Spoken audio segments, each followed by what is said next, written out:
Let's talk about rye flour. I love rye flour. It tastes delicious and we use it in tons of our baking at the bakery. You can use it in breads and your other baking. It's got a totally different flavor.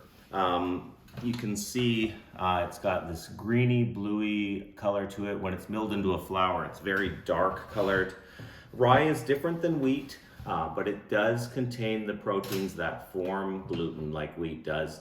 The only thing is in rye flour, those gluten-forming proteins don't actually form a lot of gluten. So unlike wheat, you can't make a really light, fluffy bread with rye flour. So you can either use a small percentage. So in our white sourdough, we use 5% rye just to give it that rye flavor. It really kicks up the flavor a lot.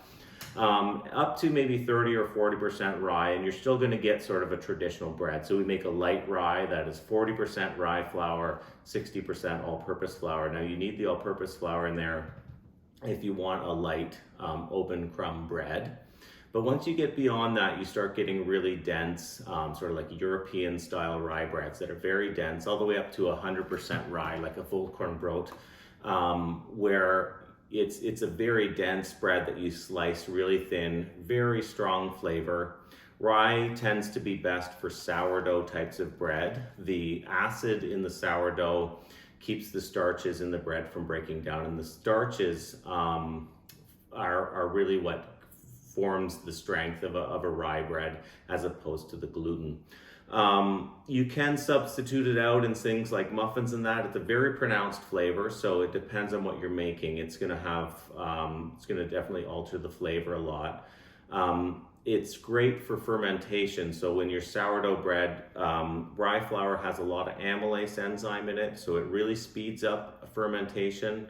If you're looking to get your sourdough starter kicking into high gear, you add a little bit of rye flour in there and you'll notice that the activity picks up dramatically. So especially if you're trying to start a new starter, I usually start sourdough starters with 100% rye flour because there's a lot of activity going in there, a lot of mineral and enzyme activity in there.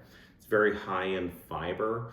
And mostly it's just the flavor that I love for rye flour. If you want to get into rye baking, it's best to do a little bit of reading or take a class because it's very different than baking with wheat flour, especially if you're going to get into a high percentage of rye flour.